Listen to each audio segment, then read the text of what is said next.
view. Fuck the view. You know?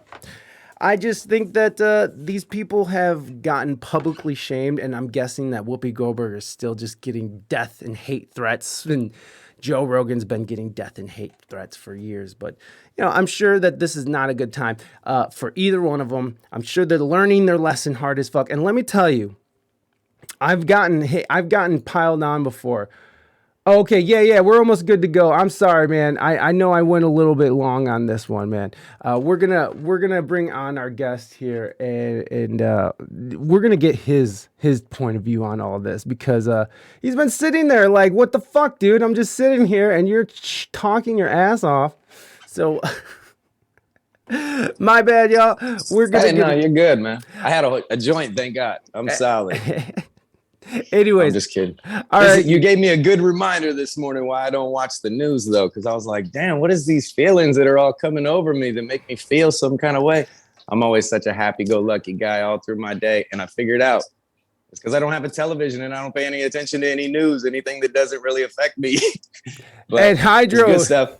So let's jump over to HighDro. Everybody, put your hands together for today's guest. Motherfucking LV's Pride and Joy. Hi! Oh shit, hold on, I gotta get my thing. HighDro!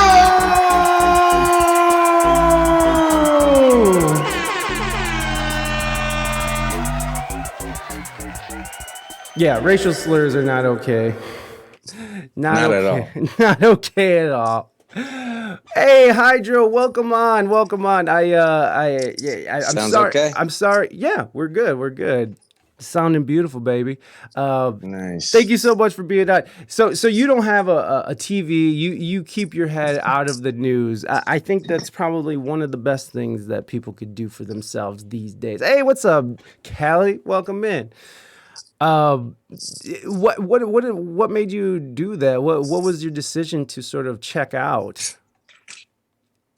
Well, a lot of things, but the biggest one was probably 10 plus years ago. I realized that television was wasting my time and that it was taking over my mind, that it was literally making me think about everything that they wanted me to think about, whatever the program was, whatever their direction. You know, you talk about Spotify having control of these artists' money and then using it to direct whatever they want. You know, people to hear and see, right? They want Joe Rogan because he's the most popular thing that brings attention to them. It's very simple for me. I just kind of like see it from a behind the scenes look. And so I say, I'm going to have to self-program myself and not allow other people to do it. So I just started reading the books that I wanted to read. I started researching documentaries that I would want to learn about, things I really wanted to consume. Because I realized it was all just junk stuff designed for us to kind of combat one another and whatever their agenda is to sell us whatever they want or make us think the way that we want. So I unplugged a long time ago, and I owe it to music because my music became such a big passion in my life. I said, am I gonna sit here and watch TV? Am I gonna sit here and play these video games? Or am I gonna get serious about my craft? And so I love what I do so much. I ran a weekly hip hop show for 6 years in Vegas to help others so that they had a platform. And once that got big and we brought a lot of people in from other cities, had over 350 weekly events, never once had a fight. It's all about the vibe that you put out on stage, you know? I had a lot of other artists to say, hey, I wish I had this in my city. So I built chapters slowly, San Diego, Salt Lake City, Dallas, Texas. Before we knew it, we had 5 chapters unifying this positive hip hop movement for people so that they could tour around and, you know, connect the outlet as well. And so, yeah, I just got too busy. I just didn't have the time for the TV. I love video games, but really I owe it to Scarface, man. I sat there when that Scarface gameplay came out. You remember that? No, I like don't. Grand Theft Auto days. It was old. Oh, I don't remember. Oh, yeah. And it was like actually Tony Montana. You could be Tony Montana. Yeah. Okay. I do remember that now. So check this out. So I sit there and I'm like, I'm the type, I get the game and I'm playing all night. You know, I'm going to win. I'm going to fucking beat this thing tonight. So my homie calls me up. Hey, man, you want to hang out? I'm like, no, man, I got 2 mansions. I got 15 chicks. I got a helicopter. I got to go. I get off the phone. I'm like, the next day he calls. He's like, hey, man, what's up? You want to go do this? I'm like, bro, I got 20 mansions now, 16 helicopters, 65 girls in each mansion. I'm like, I got to go. Hang up the phone. Like 3 days later, it's like, the world is yours. You remember that's the tagline, right? Like I got everything. And I sat there like a fool. I just felt like, oh shit, I don't got any of this stuff. But like, it felt like it as you're playing the game. And I just thought, I'm gonna go get this stuff. Now I don't need the 65 chicks in the mansion and whatever else. But you know, any kind of goals in life, any kind of aspirations, if there's something out there someone else has, maybe it's vacations, you want to go see some places, there ain't no reason that you can't have it. And so that's my mentality. If anyone else achieved it, you know, as a young kid in the hood, my homies would ride by, we would see somebody in a nice car. Fuck that dude. Why has he got the nice car? But in my mind, I just changed the thinking. It was like, wait, if he got that car, then I could get that car. How to get that? So, you know, just shifting the way you think. TV, that's that story, basically. Now, since I've been in this relationship for 5 years, my girlfriend, she likes TV. So we have a TV up here on the little foyer deal or whatever it's called. But I only watch like stand-up comedy, or she'll put it on. We'll have a date night or something, you know? I just can't do the television. But I do consume content. It's not like I'm some fucking, you know, I'm not superior or have some superpower by any means. I just write music nonstop every day. I'm sitting in front of piles of lyrics right now. I run an exotic reptile breeding business. I conquered my fear of snakes, and it led to 200 fucking animals in my house that I take care of every day, between three bedrooms in the home, and then this entire actual living room, I like to call it, you know? Well, how did your actual living room? That's so interesting. So wait, you were afraid of snakes, and so you decided to open a reptile? Like, what makes someone want to do that? I love snakes, but I have friends who are afraid of snakes, and they're deathly afraid of them, and they're just like, they're going to eat me whole. That's how I was, man. What was it that triggered you to go out and like face that fear, and then how did it lead to a business? Interesting. It's a crazy story, that's for sure. I'm a crazy motherfucker. So when I get into things, I definitely go full throttle on them. But this goes back to the music. Music is such a huge passion in my life. It's number one, and it always has been since I was 10. I've been rapping, right? And so I reached a point in my life where I was fortunate enough to be, you know, linking up with Fortunate Youth, got them sponsored by Raw Rolling Papers, who sponsored me for over 10 years now. Oh, dope. And I ended up doing some tours with them, tours with HighDro. We'd be out with Revolution, Tribal Seeds, all those guys, Expanders, tons of dudes that, you know, went out with the Skints as well. So I've toured the whole country with Fortunate Youth twice. Wow. I've done the West Coast with them a couple times. They're my brothers. I'm on stage all the time with them. And then I host the tours that we would do. And then you just make friends with everybody along the road. So then I make friends with Blaine from HighDro, and we end up doing music together. And we're still working on stuff. And so, yeah, that all leads he produced Determination, right? Is that right? Yeah. On my last album, which, yeah, for sure. Hopefully we get into and chat about that. Yeah, Hiatus is the latest album, everybody. And I'm going to drop HighDro's Linktree in here. I encourage everyone to go and check out HighDro and go follow him up and check out his music. Consume it. I really appreciate that. Much love. Yeah. But yeah. It's good.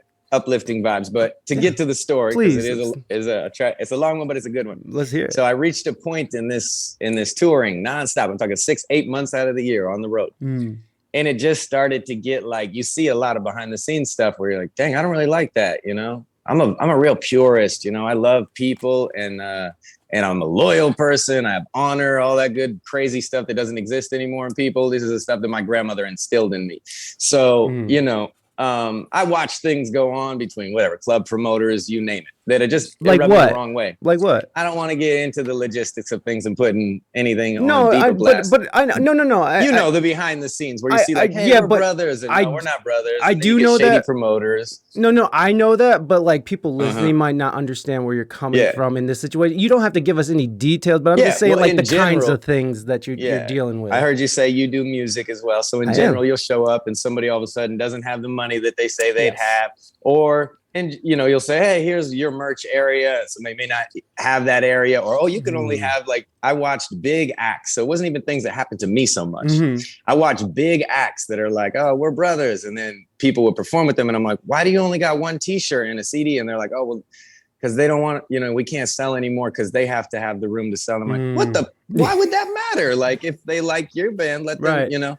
So there were just certain things that through time, I understood this is just a business. So you can't take it personal. But I was such a like young person on the road still at the time with it. I'm like, oh, that ain't right. You know, that's supposed to be your brother and blah, blah, blah. And So whatever, there was more to it than that. Okay. But what really happened was a San Francisco show right before Cali Roots I was supposed to do with FY. They broke the window out my car, man. Oof. Somebody, probably homeless folks, stole everything from my toothbrush, toothpaste, underwear, my computer, my beats, my music. $1,000 worth of custom glass on consignment for a friend of mine that I had to pay back. Mind you, this was like the last tour of like a couple years of being out with FY, and it was all an opportunity thing for me to be out with the Skins, to link up with the UK band as well. Yeah. And man, it just did not go right because, we were going town to town on gas, basically just getting by on this tour. It was just the opportunity that we're riding on. So you're not really getting any payment on these shows, which is always extreme gratitude to Fortunate Youth for taking care of me, and all the bands that I've ever been out on the road with. It's always been a great experience. It's been what made me in life, and is like, holy shit, what would life be without that experience, Yeah. And I'm just looking forward to adding to it. But when the window gets broken out, I got to say, cancel Cali Roots. We duct taped the window up and drove home from San Francisco that night with frowns on our faces. Like, how am I going to fix this? I got to go hustle and get this window paid for and fixed, because I didn't even have the money for insurance on the rental on this trip, which was terrible. I did so many tours where we never did that, but it was like, you know what? Can I get away with it? I'm going to try to get away with it. Stupid. So super learning lesson, right? So I come home, I go through this experience where I'm like, fuck all this right now. Like, why am I doing this music? What is going on? And I was a kid. I'd been HighDro since I was 15 years old, just going with the flow of this. There wasn't a separation from Joe, which is my name, and HighDro. And so I had to get to know Joe.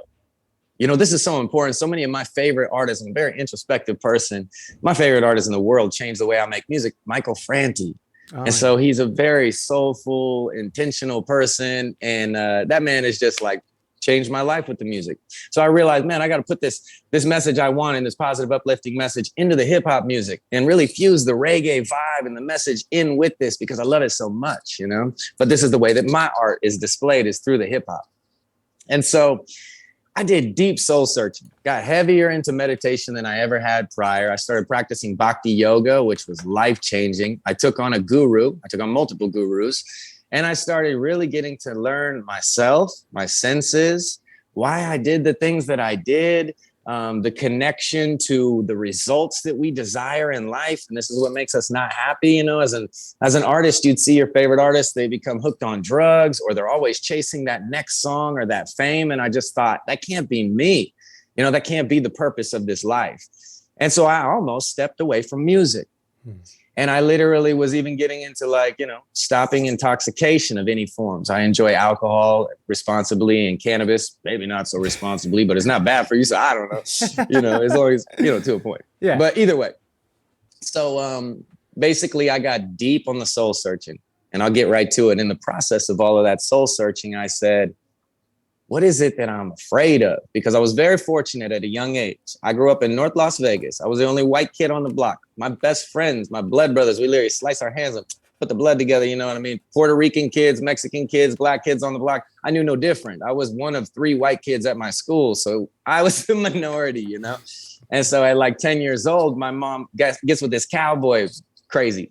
And we moved to the country in northern Nevada. And I'm like jumping hay bales and riding horses bareback, thinking I'm having fun and all this. But I go to the school and I start meeting the kids, and they're like, yeah, fuck black people and fuck Mexicans. And I'm looking around, and there is not a black or Mexican person in this town. It's all white people with the hard H in the front.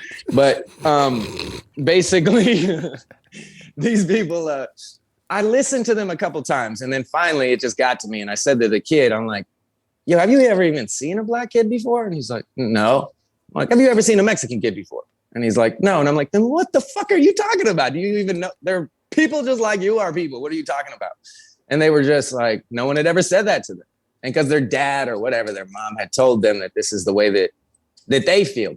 And I at first I judged these people. I was like, oh, this is fucked up. These people got it all wrong. And mom's husband, he was racist as shit. I'm talking about this man would see a black actor on television and told me, get those off the TV. And I would fight this big ass man, this cowboy, because I'm like, you're wrong, And it was either me or him. He was either going to change me, I'm going to change him. My girlfriend is as dark as it gets. She's half Jamaican and half Belizean. It's just how love works. It wasn't planned, you know? And so we won because he loves her to death. You know what I mean? And it wasn't just her. He through time, he started understanding too, because he never had met anybody like me. This poor man had never seen a black person in his life till he was 18 years old. He joined the military. Wrap your mind around that. Wow. So, I mean, point is, I realized through time, at 10 years old, mind you, that these people weren't bad. They just feared what they don't know. They just feared what they don't know. And I say, oh, this is where fear comes from. And so I kind of forgot about that shit through time. And as I was older, I took care of my grandmother, who meant the most to me in life. And she was deathly afraid of snakes. Like, I put a rubber snake in the fridge one time, damn near gave her a heart attack. I'm sorry, Grandma. I didn't mean to do it. But she wouldn't even travel to a place if we're like, hey, we're going camping. She's like, are there snakes there? Like gardener snakes, Grandma. She's like, no way, I'm not going. Now, me as a kid, I didn't even really remember this either, but I would play with snakes all the time in the desert, catching horny toads and whatever the fuck else. So when I get older, I just had a dog, you know, and all of a sudden I tell you this moment happened. Now in the music, we catch up to this moment, right? Had the window broke out. I come home like, why am I doing this? What's going on? Get deep into the meditation. I go, all right, it's time to attack any fears I have in life. Thank you, Morby. I appreciate that. Woo hype, Wespia woo hype, Wespia woo. Sorry about Who's that. That's someone was subscribed. Thank you, Morby, for that subscription. I appreciate you. I appreciate We'll get you. right to the goodness. No, so, you're good. You're good. It was just someone subscribing to the channel, but you're going to see that. I forgot to tell you, there's going to be like weird things popping up here and there. Okay. No, it's all good. There you go. Now you know. It's all good. Anyway. So the story is good. Story is good. So it gets to the point I'm like, you know, what are the things I'm afraid of? Okay. I'm afraid of heights. I don't like being up high. So I jumped out of an airplane. I'm like, fuck it. It was a 30th birthday. I said, let's just jump out of an airplane. So I skydived. That didn't do it. It was scary and it was fun all at the same time, but it wasn't really, you know, you can't just face your fear. You got to get familiar with your fear. You almost got to get a fascination for your fear, which is the name of my business, Fear to Fascination. Hey. But we'll get into that. Either way. So basically, I have a friend, he's into rock climbing, and I always tell him, you're fucking crazy, bro. If you don't get off that rock, man, I love you, dude. I don't want you to die. Like, stop it. And he's like, you're crazy, Dro. Stop saying you're going to die. Like, the gear is fine. You can rock climb. People do it all the time. So finally, I went out. I started rock climbing. I did the 50-foot rock. I did the 100-foot rock. Kept coming. We did 300-foot. Then we double pitched. I did a 600-foot. Now we're 50 climbs in, and all of a sudden I'm starting to really like this shit. And so I'm about 600-700 feet hanging off the edge of the rock. And when you build that trust finally in the gear and in the person that you're climbing with, the fear went away. So I was no longer afraid of heights. I could stand there looking over the edge of a cliff. I'm like, damn, okay. Now you got to have a comfortable fear of heights, of course, that's going to like, you know, keep you from dying. Yeah. But you don't want to be like standing 5 feet away and shaking, you know? Right. So same story. I go out hiking with a buddy of mine at Red Rock here, and he's deathly afraid of snakes. There's a rattlesnake on the trail. We see it. We're like, oh man, look how beautiful that snake is. It's 20 feet away from him. I shit you not, my friend, he could not stop shaking so hard. I had to go up and like hold him for a second. I'm like, bro, are you all right? Like, calm down. It's okay. It's not going to get you. And that's where it becomes an unhealthy fear, I feel like, right? So basically then the next fear was the fear of snakes. So I went to the pet store. I tried to touch a little corn snake to get over my fear. But then I started reading these textbooks about snakes and all the different genetics that were out there and how people were breeding these like world's first snakes. Like one snake has stripes, one snake's got spots. You put them together and you get this crazy wonky pattern. And I'm like, this looks like living art. Like I've never seen anything like this before. Yeah. Then I find out there's thousands of these different genetics that you can play around with. I keep reading, I keep researching. I say, fuck it, I'm gonna get this little corn snake to get over my fear. I handle him, he's all chill. But one night I mess up, I leave the enclosure a little open and he sneaks out. I actually find him, but I scare him. And when I get him, he's like, you know, flailing. And I'm sitting here like, this little fucker bites me. I'm like, you know, luckily the snake's okay, you know, but I could not squeeze blood out of that little knuckle on the end of my knuckle. That's not even a knuckle. And so I wasn't afraid of the snake. I was afraid of the bite. and it didn't hurt. And so I realized, okay, I started having dreams about snakes, believe it or not. Wow. And I kept reading these books, and before you know it, and I had like an encyclopedia worth of knowledge in my brain. And so I bought an albino snake. And then I bought what they call a banana ball python that is like a purple and orange. And then I said, whoa, hold up. They got a white snake with blue eyes, solid white with blue eyes. I said, no way, man. So I buy that snake, right? They got an all black snake with black eyes. Okay, now I got some questions. How'd they make these things? Well, you put the brown and yellow snake with a brown and yellow snake. And if it's the right one, it turns white snakes with blue eyes. I'm like, you got to be kidding me. And I'm like, well, how much are these? Oh, well, these ones are 10,000. These ones are 20. No. Who buys a snake for $20,000? I see it online. I check the next day, sold. The next day, $30,000 snake, sold. Whoa. I'm like, what in the fuck? Just starts turning my gears. And the genes and the combinations of what you could create and how you could just basically be working with these animals, learning about them on a daily and making a living from this stuff. I then went head over heels, really invested, put some retirement into it. And I started a business called Fear to Fascination. Selling snakes is not the goal. Selling snakes, these things are beautiful. They sell themselves. It's no problem. My goal is to help people to see this fear that they may have, whether it's snakes, whether it's heights, whatever it is. Face your fear. Turn that fear to a fascination. Get familiar with it. I tell people, you got to find out what you're afraid of and dig into it, because you never know. It may be what you're most passionate about. Because let me tell you, it's my second biggest passion in life right now. Most of these animals from all over the world, every different region that you can think of, from tropical environments to desert environments. You'd travel in nature, you'd never even see these animals in your life. I get to watch them eat, drink, mate.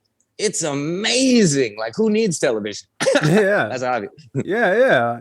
No, that is incredible. That's it. He said, okay, end story. I love that. I love that. So, like, when you're talking about like your company, are you actually going and like consulting with people and asking them what their fears are? Or are you just working primarily through your reptiles and like selling that idea through your reptiles? So the big effort for the conquering of the fears is the trade shows. So we do at least 2 of them a year here in town. I've got one in Salt Lake City coming up in March. We go to these trade shows, the reptile conventions, where people will come to either see the reptiles or purchase reptiles. But a lot of these breeders are sitting back in the chair. You know, you could imagine reptile keepers are pretty antisocial by nature. Yeah. I'm not that guy. I like people. So I'm in front of I'm sitting there at the display. I'm talking to the kids. I'm talking to the adults. I am trying to get people to touch the snakes and conquer their fears. Where a lot of people are like, do you got money? Then no, you can't touch the snake. Yeah. But like I say, it's a big business as well. So the snakes sell themselves. You just got to be a good person. People don't buy what you're selling, they buy who you are. You know what I mean? They truly do. And in general, these snakes are so beautiful. Again, you don't need to push anything. People want what you have. They're going to come and get it. So for me, it's seeing these kids literally go from like, wow, I fucking light up, man. I mean, that's the coolest thing to me is one day I'll have kids. I don't have any yet, but I live vicariously through it with the parents, and I'm just like, and it's not just the kids. Most of the time, the kids are like, give me the snake. I already want it. They know. And their parents are like, and they're like, Dad, just touch the snake. And I'm like, come on, Dad. Fear the fascination. Yeah, man. No, that's really cool, man. You get a sort of a charge out of helping and helping people get past these fears. There is something wonderful about that when you're helping someone. Something that I've sort of recently come into in the last few years is like, especially working with the homeless, is just sort of helping people and how much that helps me with my own things. I don't know. Do you get that same thing? Like, does helping when you see that kid get past their fear, does that help you with your own any kind of issues? I mean, how does it feed you? What is it that's giving you that when you're helping someone get past their fear? Well, the first thing that I have to say is my hat goes off to you, my friend. I definitely commend you. And I know that what you're doing is one of those jobs where it gives right back to you, right? Ooh. The biggest thing is to me is you go through all that stress, but there's so many of those moments where I know you go home and you're just like, my God, man, purpose. I have a friend who works at the welfare office He don't work at the welfare office for money. Yeah. The experience that he gets every day working with those people and watching somebody that he can literally help get off the street, somebody who can literally help a parent to feed their kids. To me, like, I never try to tell people what to do, but through the music and my experience in life and social media and whatever, I try to paint to people, like, make sure that what you're doing makes you truly happy. Like, question why you're doing what you're doing. And if you can, by all means, try and make like a difference of some sort. And this doesn't mean it has to be something big. You know, if it's literally you putting a smile on somebody's face every day, that's big. You know, that's major. You're changing things. But when you work in a job situation where you don't have the ability to give that to people and you don't get to watch your hard efforts on a daily make an impact in someone's life, I think, like, man, work your way into a position like that, because it'll never really, you know, in those days, like you had the other day where you're like, what in the hell am I doing here? This is crazy. Those moments come back to you and you realize, right? When I would do the Hip Hop Roots weekly show, there were so many times I wanted to give up, and I shit you not, I 100% believe in God that there would be these moments where a guy would randomly come up to me that I did not even know, that I swear I'd never seen at the show. And he's like, thank you so much for doing these shows. You keep me and my brother having something positive in our life. It would always be in these moments where I was ready to give up. If somebody come to me and they say, like, oh man, if I didn't have this, I don't know what I'd do. This is the only positive thing in my life every week. And I'm like, you bastard, I wanted to quit this week. Like, you know, it's a rewarding feeling. So for me, yeah, it's like the same reason I do the music. In a nutshell, we are here to help each other. That's it. I think, like, we can communicate, and the idea of interacting with a person, nothing feels better than love. Somebody truly loves you. That's the greatest feeling in the world. Yeah. Whether that's a woman or it's a man. You know, I love my friends. Give someone a hug when they really, truly need it. Yeah. That is what we are here for, is to help empower people, make them to be the greatest people they can be. And I also believe, ideally, to get closer to God, you know, to find their greatness inside. And then, like, not be egotistical about the greatness and realize that greatness comes from somewhere bigger. You know what I mean? And I'd leave it at that. But so with the reptiles, that's the tie-in with the music. You know, I make the music to uplift the people. I do the reptiles, and I go to the shows to uplift the people. Yeah. So yeah. And while uplifting the people, you uplift yourself. 100%. Yeah. You know, you tie in. There you go. We'll go to a psychological place. As a kid, man, I had a fucked up life. Really fucked up life. So like, I tried committing suicide multiple times before 10 years old. I just wanted to go, you know, I didn't want to be here anymore. So when you see so much darkness in life, if you're blessed to see some light, oh boy, you will always move towards the light, and you'll always find light in the darkness. You'll find the joy in the sadness. You know what I mean? So for me, that's, yeah, man, definitely helping other people makes me feel better inside, you know? Yeah, definitely. I actually don't have a fear. I don't want to say that I am fearless, but I am not afraid of animals or hints or anything. I had a lot of fear of losing my family, and after I lost them, it was very painful, but I survived, and live is going on somehow. Yeah. Yeah. Life is going on somehow. Yeah, I mean, like, once these things sort of finally do hit you, and you do realize that life keeps going, like when you lose somebody, life keeps going, and you have to keep living, and you can't just live in that space, that mourning space. I mean, you can always mourn those you've lost, but I mean, eventually you have to, like, pick yourself up and keep moving. Oh, you got a question. What drove you smoking? Morby wants to know what drove you smoking. Gelato. Hey, Italiano. There it is. We good to smoke on the show? Yeah, because Vegas is legal. I can't. We are legal here. I can't smoke because I'm in Ohio, and Ohio is medical, so I can't smoke. Oh, shout out to Ohio. Yeah, we got medical. We're doing okay, but we're not there yet. How is Vegas? How is things there right now with all that's going on in the world? How is the vibes there? I haven't been there. Like, I haven't done any. I haven't toured for 2 years, so it's been interesting. So how are things out there? Nothing's different in Vegas, man. We're still partying like it's, you know. Yeah. I've been licking every door handle in the city just to stay nice and fucking strong immune system. I go to as many concerts as I can. I hug everybody. I think that this is important. I think the mask for too long, you keep away from the germs too long, man. Damn, Yeah. you might get really sick. Yeah. So I don't know. I say take really good care of yourself. That's the key. Boost up, do whatever you got to do to make yourself comfortable to go out. But we can't not go out. We can't go and, not experience life. So yeah, Vegas isn't stopped at all. We just have stayed going. That's so interesting. I love that. I love that Vegas is just like, fuck you. We're partying through the pandemic. I know there was a few months there where you guys were pretty. Stop. Yeah, it stopped for a little bit, but like as soon as it was back on, it was like, let's go. We're hitting it. Do you like Vegas? Is it a city that you really enjoy being a part of? I love Vegas, man. That's my city. Yeah. So it's a funny thing. Let me give something to everybody that's not from Vegas real quick. So I have my friends, they come to town. We partied for the weekend, 2-3 days straight. They're like, man, Dro, how the hell do you do this? I'm like, what do you mean? They're like, how do you live here? How do you do this? I'm like, bro, I only do this when you're here. Like, we're not fucking party animals nonstop. I've been living here since I was 6 months old. Like, dude, we don't go to the casinos.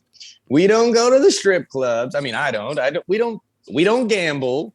Let me tell you something. Them casinos, they never get any smaller. They stay growing. And Vegas ain't built on winners. Let me tell you, it's built on them losers. So yeah, we don't gamble. So aside from that, the city's amazing because let me paint this for you. Okay, I travel to your city and I'm like, all right, let me not be a goddamn hooligan in my city, right? And I go to your city, I might be in a studio session or a show. Let's say the show even gets out early. It's 10 o'clock. I go to get me some food. Why is everything closed? Why can't I get any food? Oh my God, Hold on a second. It's midnight. It's 1 o'clock in the morning. And I go over in LA and I go to the back to get myself a beer because I've been a good boy all night. I didn't have anything to drink. I made sure I was all good in the studio session or at the show. And I go to open up the damn cooler and there's a fucking broomstick through the thing. Well, what is this? I take the broomstick. No. What are you doing? I say, I'm just getting a beer. He's like, no. I'm like, no, I'm old enough. Trust me. This happened to me, literally. He goes, no, you can't get it though. It's past the time. I'm like, what?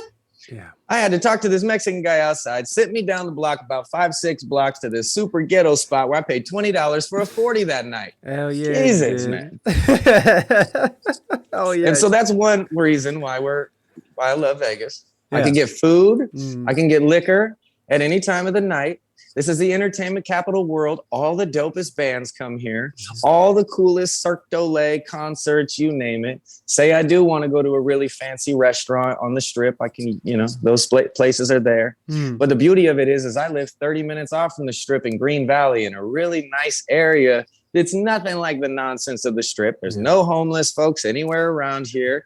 And, no disrespect to that. I go out and do services all the time and I'm helping the people. But at the same point, it's really nice neighborhood. It's not, if you come to Vegas, I say that my friends were just here and they're like, there's crackheads everywhere. I'm like, what? Where? I never see crackheads. But on the strip. Yes, it's a different story. It's tough. And so I've traveled all across this country in search for nature. I wanted to live in a place that had more trees, more rivers, maybe the ocean. I've seen so many beautiful places. Traveling this country was one of the greatest things I've ever done. I tell anyone I meet, if you want an experience, take like 30 days and just go 2 days in every major city, cruise around and check it out. It felt like what traveling across Europe would feel like. I felt like, there was just such a diverse terrain, such diverse people from Texas to Florida to Boston to the Midwest. It's like amazing. The food, the drink, the people, the vibration. It's just another level. And through doing all of that, I was trying to find home base, let me leave Vegas, find something else. And I go to Oregon. I'm like, man, Oregon's it. But then I'm like, where's the sun? And people are kind of depressed up here. You know what I mean? Like, I need the sun. And then I go to Colorado. I'm like, this is it. And then the snow comes and then it's hot and then it's snowing and then it's raining. I'm like, yeah, what the? Yeah. If the snow moves, I guess I could move, but I can't live there if the snow's there. It's hard. So Vegas is home, baby. I love it. I'm going to get houses in other countries and in other places so I can live there when it's, prime time. Yeah. But Vegas is amazing. Yeah. I love it. Hey, I mean, if that's your thing, it's hard. The desert is hard for me. That's why I loved San Diego so much. I lived in San Diego for 13 years and It was perfect. I lived 3 blocks from the beach in OB, and like I was happy there. And then my Rub wife, it in. no. I live in Ohio now, so which it's like 12 inches of snow on the ground right now. So no, That makes it even worse because you saw what I great know weather was I like. know what paradise is, and yeah, no, I'm from Ohio. I went to California, made a life, and then I came back. Well, because my wife is from California, and she's like, I'm over it. Let's go and live in the snow. And I was, But you know what? Through the Like it. pandemic and seeing how everything panned out, I'm kind of glad I'm in Ohio. Smart move. I'm kind of glad I'm in Ohio because, like, right now it would suck to be trying to figure out funding and all this shit in California. Like, California's so expensive. It's so just, and the way it's being ran right now, it's just, it doesn't. All your people are trying to come here. We know. Yeah. Yeah, trust me. You're get fucking our city up. No. All the Californians are trying to go to like Texas, Phoenix, Las Vegas. They're just like, I gotta get somewhere else. Oh my god! Yeah, they're bringing all the bullshit with them. It is so funny. Oh, it is, man. It is. I have tons of friends out in California, obviously still, and they're just like fucking struggling to make it happen. And it's just like, fuck, dude. I'm like living pretty good. Things, like you said, I can't get food at 2 a.m. or at 1 a.m. and the options of You can't food. even get it at 10 o'clock. Be honest. Yeah, you're right. Cities. You're absolutely right, HighDro. You're right. After 10 o'clock, it's over here. You want pizza or Taco Bell.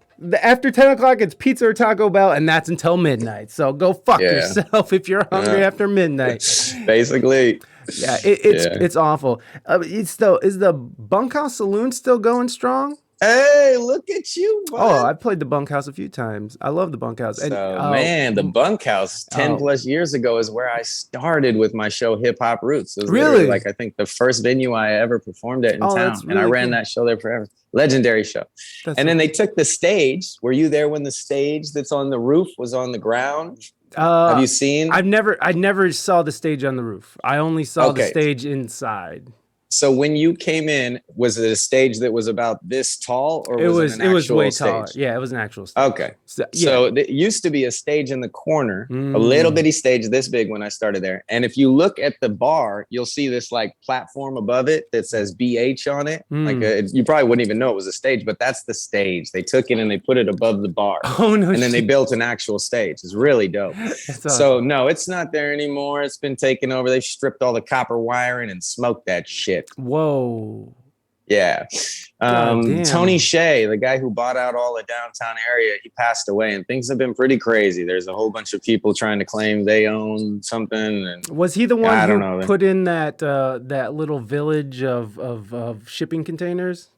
Was that him? Okay. Yeah, he did all the restoration downtown. One could say that he's the one who hooked up downtown and made it all awesome. And one could also say he's who ruined downtown for all the locals. In which way did he ruin it, would you say? Well, it used to be a spot where downtown nobody wanted. Tourists didn't come to anymore. And so it became kind of grungy, but it was where all the dope shows were at, all the reggae shows, all the punk rock shows, all the heavy metal shows, all the hip hop shows. These were our venues. This is where we would go and support all the different styles of music and go see our friends perform. You knew the bartenders, you knew everyone that was there. It was like Cheers, your local spot. Well, as soon as Tony Shea came in and he saw that this was a place to build and monopolize off from, he put so much money in and brought so many nice establishments down there, which was great for the economy in a way. And then it pushed all the bad riffraff kind of further down Fremont Street, which no complaint there. But in doing so, it turned all these venues into like hipster bars and basically getting rid of the employees that were there, renovating them to the point that the tourists would want to come back in. And so they just kind of pushed all the culture out. And that's something that Vegas is really good at doing, is trying to actually like destroy culture. Fuck your culture. We're trying to make some money right now. We got entertainment here. So got money things going on here. No, you know what's interesting? That I feel like that's happening all over the place. Like when I was in San Diego and I was there long enough to sort of see that same sort of transformation happen. When you're talking about different parts of the city, like North Park or OB, which I don't expect anybody to know what I'm talking about, but these are parts of the cities where people would go hang out. There was culture built there. There was something fomenting there, like something building in these spots, and as money and as the city grew, as money starts getting thrown at things, people see opportunity, and it totally pushed out all the artists out of these locations where it was somewhat affordable at one time, and now all the artists have to like go out east now, keep pushing the artists out east, and they're trying to push the riffraff. The problem with OB is that the riffraff isn't going anywhere because the people who live there treat the riffraff too good. So all the homeless folks and all the tweakers are like, bro, this is where they hand out all the food. Yeah, this is home. And so no matter how hard they try to like clean up OB, there always is like just freaks running around, which I love. I love the freaks. That's why I love OB. But yeah, it does seem to be something that seems to be pretty popular these days, is to sort of go into these parts of town that have like culture and where arts and entertainment is sort of bubbling, and the next generation is sort of starting to come up, and they just come and throw money at it and just decimate it and just turn it into some sterile environment. It's a damn shame, and that's a damn shame. I love the Bunkhouse Saloon. We used to play with our friends who I'm not sure, you probably know them, but the Leak. They're a band. Oh yeah, and Rasar. You're hip hop. Yeah, you're into hip hop, or yeah, I was in a hip hop band called the Concrete Project, and we used to book shows with the Leak and Rasar and R.I.P. Rasar, which is very sad. Very sad. That was a very sad thing to hear about. He's been on the show several times, and we weren't the closest. Man. We weren't the closest of friends or anything, but like you talk to somebody for hours on end, and you build a connection, and ours was cool. We would check in on each other and stuff. So, man, I'm sorry, man. Hey, life is like that. But yeah, no doubt. I felt like the Bunkhouse had some, like you said, you had your show there. Do you feel like the Bunkhouse had some sort of something special about that place? Like there's several venues around the country that have like this special thing with it, like CBGBs and stuff like that. Like, do you think that the Bunkhouse had something special in regards to hip hop in Las Vegas? There's no venue like the Bunkhouse, period. I mean, the only thing one could relate the Bunkhouse to is probably like the Huntridge. I don't know if you're familiar, but that was a big venue out here that was, just towards the end. It ended its time when I was really getting into shows. So it was the bigger spot before. You'd have like Sublime before they were anybody. You'd have Cottonmouth Kings before they were anybody, a bunch of big rappers. And it was a diverse crowd that came through there. But that's what Bunkhouse was for my time and era in this city. It was literally, there's some hip hop people that they only go to hip hop shows. Yeah. There's some indie people, they only go to indie shows, right? Some people stick to their genre. This venue created a huge community, a group of people that were into everything. I started being at this venue because my friend that I just go drink with was into punk rock. So through being there, I got into the local punk scene and then the local indie scene because the bartender was an indie player. And then it was the reggae bands that came because I love reggae. And I'm like, dope. And then I said, well, there's no hip hop ever here. Let's put some hip hop here. And so we got that going. And you've got every genre, every style. And it was the local cultural hub. When I talk about that downtown community, this is where it all, like, I felt really dripped out from. And so we all knew each other there. And then some people would go hang out at the beauty bar more, but you'd still see them at the Bunkhouse for the shows, that were coming. And then some people go be at the Griffin, but they'd still come to the Bunkhouse. It was just that hub, So yeah, that's exactly what it was for us. That's so cool, man. I love those places, and I love those, I just love that idea that there's just some places that have that energy, that magnetism that draws, I don't know, a scene. I don't know what that is, whatever it is in these venues, it's the right place, right time, right people running it. That magic moment. Exactly. There's no way of sort of putting your finger on it. It's just Moving Dutchman. What's up, buddy? Welcome in, bud. Thank you for those Mexican Mike sombrero hats. I love that. I didn't know what to expect, to be honest. I didn't get a chance to do a lot of research, and I saw the We Speak English podcast. So I was joking. I did a video. I was like, I'm only speaking Spanish on this podcast today. And then I was like, oh, dope. He's Spanish. Cool. All right. Well, but muy poquito. So don't put me to it. I don't speak much Spanish either. So Okay, we're in cool. we're in good speak company. English. Yeah, we speak English. Good. And yeah, no, we usually have a little bit more bells and whistles, but some shit's all messed up. But I am going to drop this link tree again. So everyone, make sure you go and check out. Yeah, there you go. Make sure you guys go and check out the link tree for HighDro and don't sleep on it. Make sure you guys are going and checking out his latest album, which is HiaTus, which is out now. And we played your single Determination at the top of the show. With HiaTus, what was your goal here? What was your goal and what were you trying to convey with that album? I had a chance to listen to it and go through it, and I have my own opinions, but I'm curious on what is yours. What were you trying to do with this album? I'm an artist. I want to hear your opinion now. What? You guys said I got my own opinions. So no, I'll let you go after. So this album right here is probably, well, like any artist, this album is my favorite album to date. Yeah. It better be, right? Mm-hmm. And it's not in any form for the reason of promotion, but literally this is my best piece of work, in my opinion. I put out 7 albums, and this album is like the juicy one to me. The real thing behind it is like sometimes it takes almost a lifetime for that artist to come out with that album that is like, oh, that took a lifetime to build that album, you know? Mm-hmm. And it wasn't that I was even sitting on these songs like that, because they were all pretty much fresh songs that were made. But what it was I told you I took that hiatus. I stepped away from doing the music and I said, what am I really making this for? And it was the first time that I truly evaluated what I was doing versus just being an artist and just creating whatever I felt in the very moment. It was still very one of those creating what the feeling is, but the difference is now I had direction, I had understanding, I had wisdom that's came along through time, through touring, through creating the music, and really figuring out where we're currently at. I'm always a little bit ahead of the curve, so I took my quarantine before everyone else did, ahead of time. And in that time, doing all that deep soul searching, learning so much about Bhakti Yoga, which is a spiritual practice that is just, it helped me beyond what I can explain in words. So I put it into song form. So you learn so much about that in a lot of the songs. There's really important songs like what makes you happy? The most important question I think that people need to ask themselves. You know, so many of us live a life, get to 60, 70, and we're like, oh shit, I wasn't even doing what really makes me happy. That's what my parents wanted me to do.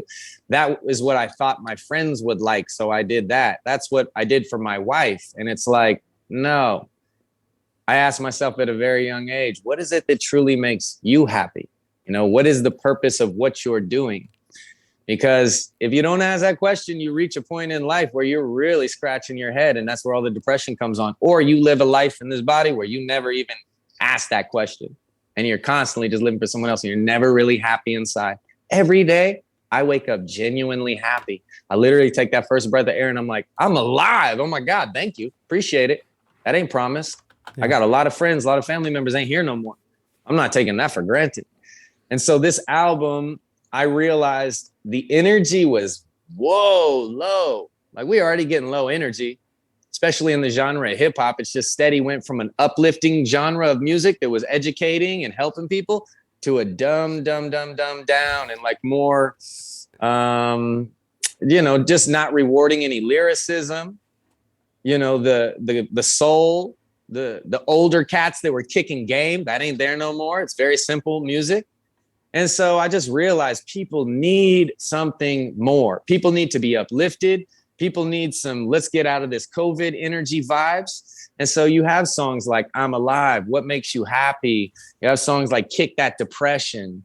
You got a song on there, Greatest Gift, which is the most vulnerable song I've ever made in my life. It talks about me literally hanging myself from a tree as a kid at 10 years old and my friend coming out and saving me, taking me off from that situation. And it's like, I wasn't the type that would go that vulnerable into things, but I realized, no, this is what people need. People are so depressed right now and going through so much stuff. They need to know that other people go through it too, and that there's a way out of that. And again, like I say, our purpose is to help people. So that's what this album is, just 100% self-esteem booster, positive uplifting, get out of that COVID bullshit. And here's my heart on my sleeve. Here's how I do this thing that, you know, keeps me happy every day called life. This is why I'm happy that I'm alive in the song I'm Alive. And then, you know, you end the album with determination, the album starting with Full Circle. And it's just this whole embodiment of, yo, I can be better, so I'm going to be better. You want to be better too? Come along with me. Let's go. Yeah, that's beautiful. Yeah, honestly, mine was way more distilled down than that. But I was gonna say that I see an album where someone is coming into themselves. Like what I've gotten from it was an album of someone who is coming into themselves as a fuller human being. And that was it. That's awesome, man. I love it. Thank you. That's a beautiful evaluation of the album, in my opinion. The last album the last album you released, has it been a while? Has it been years? Yes, it had been 4+ years. Wow. So that was the whole idea behind the hiatus and playing on the name of HighDro. The name HighDro is a funny story too. I mean, where I'm from, you don't name yourself. That's some corny shit, really. You know, you get named by people in your neighborhood type deal, you know? So my name is Joe. I had a nickname prior that we won't mention that was like my grimy street name because I wasn't a good guy around that time. And so then I evolved through time. I started growing cannabis like crazy. So I got known for having the best dro around. And so then I was Joe Dro. Hey. And then, you know, my plug turned into, you know, my customer basically at that point. He come around looking at buds that are like this big and he's like, fuck it, you're Joe Dro, the hydroponic pro. Like, they got to say the full name if they're going to talk to you. I'm laughing at him, right? And then eventually this homie I grew up with that I always freestyled with on the corner, just hanging out at a bus stop and stuff like that, he hits me with this song called Weed Man. He's like, bro, you got to do this song with me, you know? And he'd been doing music and I was just playing with it. I had no confidence. So I do the Weed Man song. He's like, holy shit, this shit, you gotta be a rap. Like, you gotta do this. I'm like, no. Well, eventually he talks me into it and he's like, you gotta have a name, man, but you should be HighDro. And I look at him hella crazy and he's like, but HighDro, because you're always trying to like take people to a higher level. And I'm like, that's the dumbest fucking name I've ever heard in my life. And then I had a show with him like a couple weeks later and I'm like, I don't know what to call myself. You know, I'm not going to be Joe Dro on the flyer. So I went with the HighDro. And everybody comes up to me at that first show and they're like, that's such a clever name. He looks at me, he's like, fuck you. It was just like, I was like, okay, I guess this is my name. I'll go with it. Hey, you got to keep the people what they want. That's where the hiatus comes from with the HighAtus instead of, you know, the correct spelling of hiatus. I'm not illiterate sometimes. Just a fun little play. No, in those 4 years that you sort of took off, you weren't touring or anything like that. You weren't performing. No touring. I did like one show with Devin the Dude 2 years into that whole deal pretty much. But no, I was still writing music because it's my passion. I will always make poetry and write music and stories. And it started for me with storytelling and poetry. And so it's not just like I have never been a guy that wanted, you know, I ran a hip hop show. I met these guys that are like, I'm going to be a rapper. I want money and girls and stuff that comes with the rapper. And you don't think of like what that actually entails and touring and marketing and branding and come on, man. It's like building a team and like actually having a career for a purpose, you know? What's the message? What's the meaning? What's your why, you know, in life? And so for me, it took everything. It took literally the legends that I look up to telling me, you are fucking amazing. That shit is dope. Keep going. Hieroglyphics and D12 at a show telling me like, bro, what the hell? Quoting my freestyles. And I'm like, okay, I think I'm finally going to believe in myself. I mean, I just didn't know for sure if it was what I was supposed to do. I love poetry. I love storytelling. Been doing it since I was as young as could be. And then at 10, it turned into writing them into songs. So, you know your purpose at a certain point and you just drive forward with it. So, yeah. Yeah, That idea of believing in oneself is that's a very hard thing for artists. I think for some artists, it is. there are some artists who come out the gate swinging, and that's cool for them. But I don't know, man. There's to actually believe in your own art, it's a game changer. To believe in what you do is a game changer. For the longest time, I didn't believe in what I did, like especially this podcast, because I've always looked at the podcast as like a oh no, I'm just having fun, blah blah blah, la la la, and then things start catching legs, and then you start to get a little feedback, and then you're starting to make a little money off it, and then you're just like, oh shit, I should probably, and you're talking to bigger people who have done amazing things, and they're having a great time, and it's like, and still through all of that, it's just like I even to this day with all the success that I found with this show, which I'm not saying this is the best and biggest show ever in the world. I'm just saying that we've You're come doing along. good though. We're coming along. We've come a long way, in the years that we've been on air. So it's just I'm finally getting to that point. Just in these last couple years, especially being on Twitch, I'm actually getting to that point where wow, I really believe in this show, and I really am believing in my skills to talk to people, and I'm believing in myself. Now, do I have good days and bad days? Of course, but it's like, with that belief and with that belief in myself, I know that I can make a mistake and bounce back, and it's fine. You can make mistakes, or if you do good, celebrate those moments. But it's always in this vein of like, I just want this to be better. I want me to be better, and I'm trying to grow with my show, and that's beautiful. And to have that acceptance, I find it's coexisting with self-acceptance of myself, outside the show.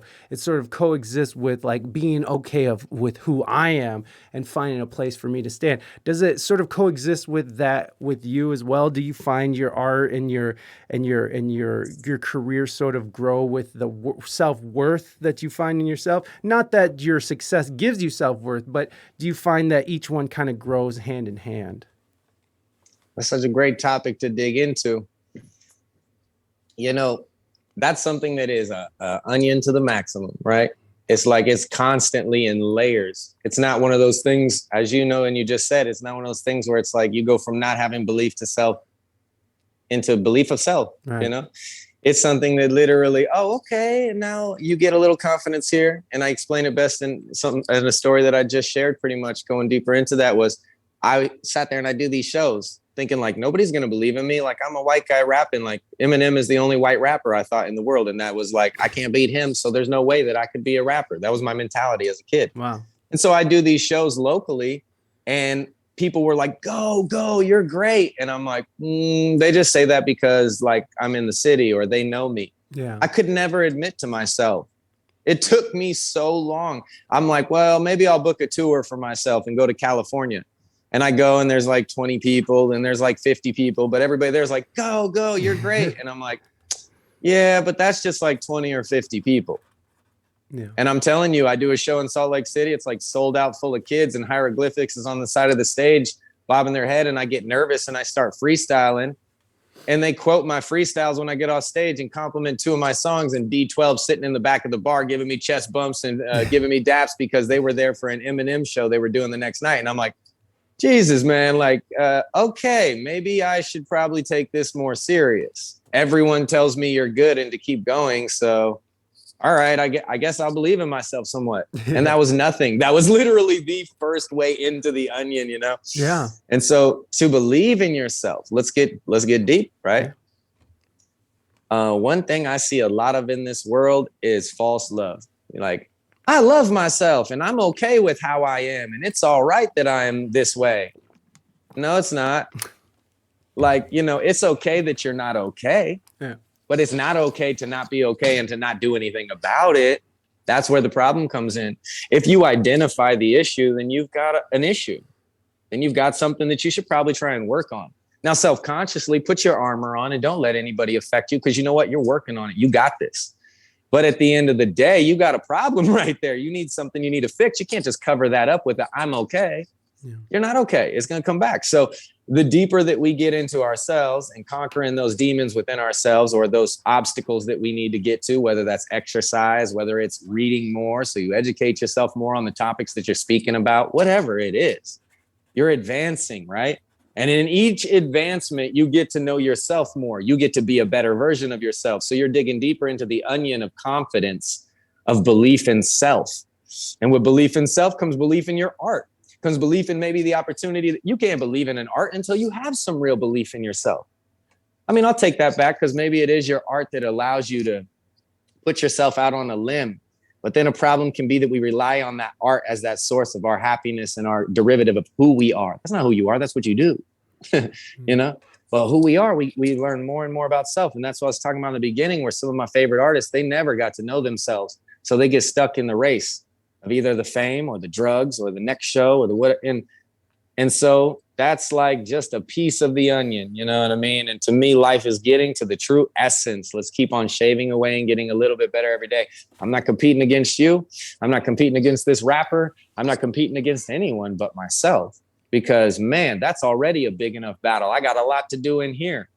And so if I can just be a little better than I was yesterday, some days I'm not, like you say, some days I go a couple steps back. But the reminder every morning is like, yo, the direction is that way. I'm not looking this way. So, yeah. Yeah. That was a great answer. Thank you so much. Thank you. That was great. Of course. Do you, I kind of wanted to go back into something which you sort of brought up, is like how people sort of are, you see this a lot online. You see a lot of people who are like, I'm okay, I'm big and I'm beautiful. And like, I'm not trying to pick on fat people. I'm fat, okay? I'm like overweight. I'm working on it, folks. I'm working on it. The pandemic was not good for me. So I'm picking on weight just because it's something I struggle with. You know, and there's people out there, it's like, it's okay to be big and beautiful. And you know, I said this, and I've gotten in trouble before for saying this, but it's like, I've said that, you know, public was like, hey, you know, being overweight sucks. It sucks to, like, when you bend over to tie your shoe, your stomach plows into your internal organs and it hurts and you can't breathe very well. And it sucks getting in and out of cars. And like, you know, like it sucks going shopping for clothes because you always gotta like, there's always something really cute that's in the fucking, like in the small, but it's not in the extra large, you know? So it's like, there's so many things that suck about it. And to sit there and say, especially the health reasons, you know, like all those other things are all those other things are like are external and shouldn't matter as much as the actual health part of it. And that's the part I hate the most, is just being unhealthy, not being able to walk upstairs without sweating and being all out of breath, you know, like just not being able to keep up with my own child, you know, who's running around. Like that bothers me and that gets to me, and that's enough to be motivate me to get my ass down to the gym. So it is a weird thing when I see people who are just so proud of being like so horribly overweight, and then the people who are like, yay, you're brave, you're brave.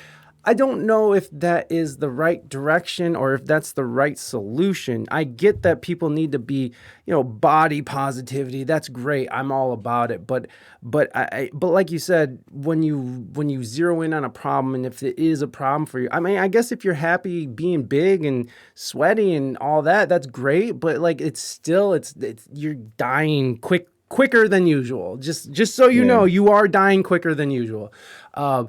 You know, I don't know if that is a great way to handle that as a society. I don't know. What do you think? Do you think that sort of social media has helped the situation, or do you think it's sort of not helping the situation? We can't make it okay to be unhealthy. That I know. You know, you make a lot of great points, and I know that it's not easy for everyone. Some people it's more difficult, and some people are going to just period have a larger body shape. Right. But the bottom line is you can't make it cool or okay or celebrate the idea of not being healthy and that's okay. And you just said it, and people do it constantly. Like, no, I'm not going to shame them, and okay, I'll give you props. And it's like, I don't put people in my life that don't push me in a positive direction. Pressure makes diamonds. None of this music gets made or any of this work gets done in my life. You can't wake up in the morning and do the job you do without putting some pressure on yourself to make sure that you go to work, that you are in the right mindset for these people.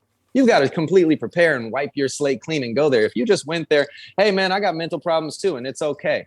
Yeah, it's okay, but you've got to work on them still, and you've got to be aware of them. So back to the idea of health. No, man, I don't like that idea. And I don't think that that's good for people. I have friends that are overweight and I never push them by any means. I always wait and tell them. I literally send videos. Hey, I came across this Dr. Bush workout deal. It's 10 minutes long. I do it every morning and it just like gets your blood rate going. And it's something real simple everybody can do. I do these weekly hikes when the weather's nice. I call it Nate Church. We take everybody out to Red Rock and I literally do a hike. If you're 300 plus pounds, you can do this hike. We walk 10, 20 minutes in, go right to the water. We hang out, burn some doobies. Some people don't burn the doobies. We have lunch. We cruise 20 minutes right back up. Make it real simple. We do it so everyone can be a part of it. I don't want a friend in my life that would not push me to be better, to be healthier. So we can't reward a society like that. And it's because other people, they know it's hard and maybe they don't want to do it. But man, don't put yourself around those people. Like having yes men and whatever else. No, you want people in your life that love you. My friends, I'm like, bro, you are drinking too much alcohol. I love you. I drink too. But bro, it's been 2 weeks straight. What are you doing? If your friend doesn't do that, they are not your friend. You know, that's how I feel about that. It's just, you got to help people, push people in the right direction, you know? Yeah, I'm feeling that, man. You know, you have a good, you know, you do a lot of social media work. It's part of your job. How is it how do you sort of maintain like a healthy relationship with social media as we're just sort of talking about how it can possibly be toxic feedback, a toxic feedback loop that allows certain people to continue bad behaviors and in some cases encouraging it. How do you sort of steer clear of that and stay in the like, I am a content creator and I am not going to sort of fall in these traps and stuff? How do you keep yourself from falling into these sort of traps that social media has made it so easy to fall into? Oh, you're good at this. Seriously. That is a really, really good question. Thank you. And I needed that because here's my heart on my sleeve and my flaws is this has been one of the biggest obstacles for me to get over. And I finally found a comfortability in it. But I'm telling you right now, I'm still working on it. Yeah. You know, I'm by no means perfect. And I have all my little things that I'm always working on. And I love it because we get to talk about it right now. This is one of mine. And so you get to hear where I'll just paint it like this. Let's have some fun with it because there's all kinds of learning that goes through this and the layers of this onion. When I started out, social media was this new thing. So I'm literally on the road, constantly posting everything I'm doing. I'm at shows, I'm doing all this, bringing people into my life. And at the moment, it felt healthy. But then I realized I'm at dinner, I'm doing a video of my food, and I'm here, I'm with my girlfriend, whatever. I'm doing a video of this. And it got to the point where you're checking it all the time. You're looking, that dopamine is just flooding, right? And I was being authentic with it, and it was working well for me. But then this amazing lesson came into play. I had some friends of mine in the cannabis community field as well that had smaller followings than I did. And they started realizing like, hey, man, if I crush up some Tic Tacs and put it in a joint and smoke it, I'll get 1 million followers or 1 million views. And I would watch people do these crazy things to get these views and followers. And I'm like, what are you doing? Like, why would you do this? You know? And it gave me such a distaste that it's what literally pushed me to go off from social media for those 4 years with the hiatus as well when I took my break. I got so, man, I just watched people like selling their, it just gave me a real distaste all the way around. I'll say that. And I watched people who had really small followings just blast past my following doing all this crazy stuff. And in the time that I spent those 4 years off social media, I lost 3,000-4,000 followers. Because, you know, that's just how it goes on social media if you're not active. I would check in every once in a while and like see what some friends are doing, but I was just like never really posting.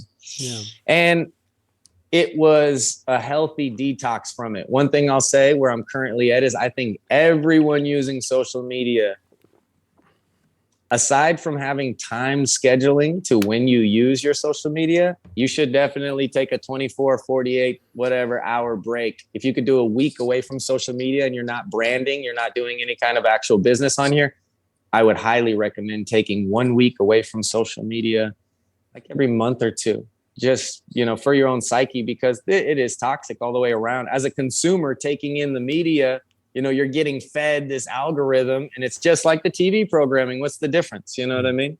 What's the difference? So right now I'm at this really awesome, healthy place because I couldn't get back to posting with this distaste. Like, I don't want to do what other people are doing, and I don't want to feel unauthentic. But then I just realized, man, it's not just the music. The music is the train for the message that you're meant to give in this life. And so if there's a social media outlet for you to inspire people, for you to wake up in the morning and somebody's like, I'm only feeling, half full this morning. And they see me and I'm like, no, man, you're full. Like, you got this. Like, seriously, hey, first off, you're alive. Come on. That's one check. We're in the right direction right there. Because sometimes we just forget the basic stuff. And if I can drop a couple little things that remind people of how beautiful life is and how every day is an opportunity to be a little bit better, we need that stuff. I get the motivation from the people who inspire me. And so I think that positivity, we're just constantly like handing it and giving it to others. Well, you know what the negativity does? Same thing. So if you're consuming that, you're giving that back to other people and all that. And so I just am trying to be somewhat of a beacon of light for people in this dark ass world. Things are fucked up. Yeah. That is for sure. That is for sure. I struggle with this with my wife. I want to be supportive, but also want her to eat healthy because I want her to be around. She has struggled with it up and down weight over the last 10 years, but it's so hard with 2 little ones to find the time to work out and make healthy stuff. Yo, Robbie, I get it, man. I get it. And especially for your lady, you're trying to be supportive and stuff. Yeah, I understand. I understand. Yeah, because health is wealth, and you want your wife to be around to see your kids grow up. And all I could say, buddy, is you just keep fighting the good fight, man. I mean, one of the things that sometimes works and sometimes motivates my wife to get going, or she motivates me, is working out together. So maybe that's something you guys could find time to do. Work out together. Maybe make it like a walk, like go on a walk together, just you two if you can, or with the whole family. If you can, there's just, you got to do what you can. And I understand, Robbie. And look, I'm trying my hardest. I got my Fitbit going. I'm counting those steps, son. It's not easy. It's not easy. And so, keep fighting the good fight, my brother. I'm sucked into social media. Yeah. And you work with social media because you have a podcast. Robbie has a podcast. And yeah, it's hard. It's hard when you work a lot online, when you're on, all I do is work on, like this weekend in particular. The only thing I did on social media besides mindless scrolling was post about HighDro because I needed a break from life so bad. Like I cook off Friday because life was crazy. And then over the weekend, I just needed to vegetate. I like binged watch a bunch of TV shows that I was barely even into, but I just had to decompress it somehow. So I turned off the brain. So yeah, I get it. It's hard to step away, especially when you're in it. But sometimes you got to do it. One of the things that I found that was really helpful for me in just not picking up my phone all the time was turning off all notifications for all apps. All apps. And if an app gets through, even if it's Uber Eats, it's like, oh, you got a deal waiting for you. Fuck you, Uber Eats. I turn off the notification right away because those notifications are like your little like your little beacons, right? They're beckoning you. It's like, oh, open me, look at me, scroll. You're on the toilet, scroll. Here's downtime at your job, scroll. So it's when I have those off, I find that I don't go to my phone as much. So that's just one of the things that help. I deleted Instagram from my phone and only use it in my browser. My mental health is so much better. Yeah, right. Ho and I take turns doing Ring Fit adventure with Nintendo Switch. Oh, nice. There you go. Some gaming stuff. There you go, Robbie. You could do some gaming stuff if that's your thing. When the weather gets better, yes, sir, go get some. She'll get there. Right now, it's more mental. Oh, yeah. Reina knows. Yeah. I mean, when you just have a baby, because, Robbie, you just had a baby. So, I mean, of course, she needs time to just heal from having a baby. So, hell yeah. She'll get there. You guys will get there. It's all good. Everybody has their journey. How was Linda? Oh, go ahead. I was going to say, can I lend a little something for Robbie? Oh, please, a little something that worked for me. Yeah, definitely is... man, the toughest person ever to get a change from, I learned a valuable lesson from. My mom has been a savage cigarette smoker and alcoholic my entire life. And so I've tried everything to get her to just care about her health somewhat, like just a little bit, just maybe cut back here, maybe do this. And nothing ever works when you try to tell people like that they're set in their ways, that no, I don't want to hear it. So finally, I just started changing my life. I started, when I would go see her, I wouldn't drink every time because that was just a thing. We drink every time. So I would have some nights. She's like, why aren't you drinking? I'm like, I don't want to drink tonight. I just want to talk to you.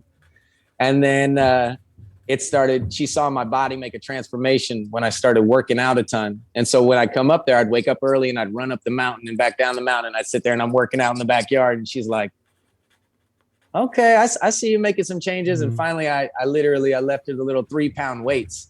And I was like, Ma, if I leave these 3-pound weights, would you just wake up in the morning and just do a couple of these little workouts? It's been helping me out a lot. And she's like, yeah, I might. Like a week later, she sends me a little deal. She's like, I'm working out. I'm like, oh shit. It's like, really, you just got to be that change that you want to see is one big thing. So, if you want her to eat healthy, just eat healthy. That's all that you eat now. And you don't got to push her to do it, but that's what you're doing. As she starts seeing the change it makes in you. I don't know, maybe you already are doing that, but that's just, one recommendation. And then I love what you said, because that was going to be my other one, was like, exercise together, man. You get so much out of that. And do simple stuff, just real easy stuff. And if they don't want to do it that day, do not push them, because that's going to be the furthest, you're going to get the furthest away out of that. You just got to keep living that thing, and they see it in you and they're like, all right, I'm going to try that. I don't know. I think it works. Yeah, no, totally. I've one of the things about my weight, especially, is when I've lost weight several times in my life, and I used to be like 325 in high school, and yeah, man, it's no joke. I used to get down, son. Mad props. Oh, baby, I used to eat a whole pack of hot dogs just like to the face with a pile of ketchup, son. I'd just be, oh no. Oh, dude, I grew up on TV dinners. I was poor, how that goes when you're poor. I ate them TV dinners and ramen. Hell yeah, baby, we fucking fill up. So, like it's a struggle. It's been a lifelong struggle, and it's like I don't know, when I saw. What I saw when I lost all my weight initially, and I was online doing it all and stuff, is that people around me, and even people in my personal life outside of social media, because fuck social media, that's not real. Fuck it, but the people around me in my life, when they saw that I was losing weight, and they saw I was making a change, and when they saw I quit drinking, and because I used to be a terrible alcoholic and drug addict, but like mostly a terrible alcoholic who was not liked a lot, even by my own friends, they saw this huge change that occurred, and it made them want to change for themselves as well. And that's one of the coolest things to see, is like when you take personal responsibility and you make the change for yourself, you see it happen, you see it around you, you see it in your community, and whether your community is, your city or your group of friends, it's like you see it. When you better yourself, people see that shit, and it makes them want to do it too. And I think that's why it's so important that HighDro is so vulnerable with his lyrics, and people are so open and honest on these kind of situations where we get to talk about these sort of things, because this is the shit that people are looking for. And I feel like the world is there's so many people in the world I feel like are lost, and all they have to look for are these like fake ass Instagram like improve your life and a motivational this, and you go girl, and you be your big self, like it's not what people need. It's not this idea, like it's not this like a few sentences are gonna fucking make your life fucking better. It's like there's harsh realities that need to be faced, and there's personal responsibilities that need to be taken, and that's really what it's at. Sharika, what's up? Zippy Zipper, what's going on? Welcome in. But yeah, I don't know, man. It's one of those things that I've really noticed is like whenever I start taking personal responsibility for myself, is like I start seeing a change in those around me, and that's beautiful. That's so beautiful. So well said. So Reina had a question. She wants to know how you know 420 pinups and Sunny, because she said you're friends with them on Instagram. So I don't know. Do you know them personally? Sunny Smoke Shop. I'm not sure. What's her last name? Reina. I can't remember. Oh, Sunny the photographer. Yes, there you go. Sunny. She works for She's a fan of my music. Yeah. So she followed, and she has a dog that looked just like my dog Amsterdam. That's what it is. Yeah, she has a Brindle pit bull, and I am a sucker for a Brindle. I just love him to death. That was my best friend for 16 years, and her dog looked just like my dog. So I follow her page. And okay. yeah, and then the other one, the 420 pinups, that's probably from just like doing all the High Times cannabis cups that I've done, and all the weed events and things like that. I'm not sure. I don't remember ever even seeing that page. Well, it's very props to them, right? No. Well, Sunny, she runs 420 pinups, and she's a photographer for. Oh, that's why then. Yeah, okay. Yeah. But what Suicide Girls or something? There you go. There you go. Yeah. Exactly. That's fun. That's fun. No, it's all about her dog, and her photography is great too. But I love her dog. Yeah. Reina, and she's good people. Reina works with them. She's a dreadhead too, so you know that we're all connected. All connected through your dreads. It's like antennas, baby. Hey, what's that movie where they hook into each other through their tails and stuff? What is that? Oh, that's Avatar. Funny. Avatar. Yeah, we do it through the dreads. You do it through the dreads. Yeah. When I was born on my damn deepest point, when I was on my damn deepest point in life, must have been a year after I lost my family, when it finally made click, and they are gone. Oh, I see. All I needed was goddamn hug. Someone who was there for me and just listens. No bullshit advice. No plenty fish in the sea. Only listen and hug.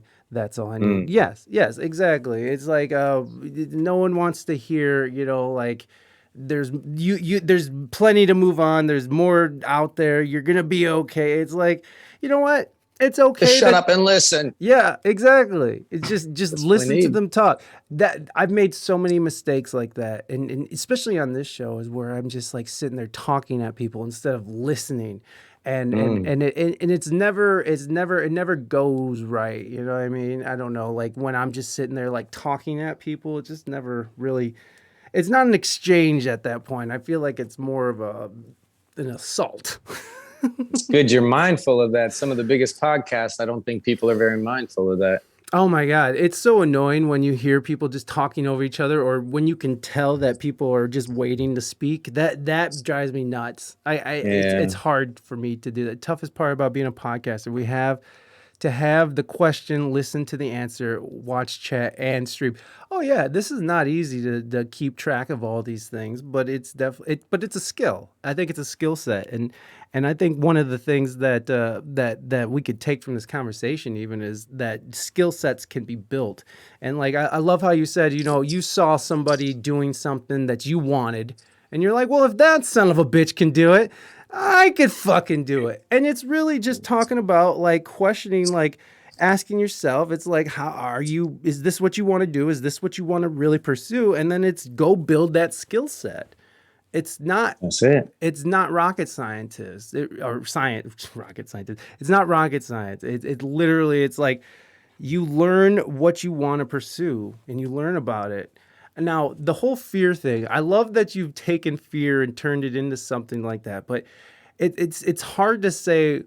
It's hard to say that I'd want to pursue it like that, because I think my biggest fear is death is one of my biggest fears, which I've gotten over, but like it's still there. You know what I mean? So I don't know. I know hallucinogens have helped in that department, but there's still always this fear of just. I always have flashes of just my son growing up without a father. It's like always these horrible ideas. So it's like. How does one go into a fear like that? Since you're the expert, HighDro. I'm an expert by any means.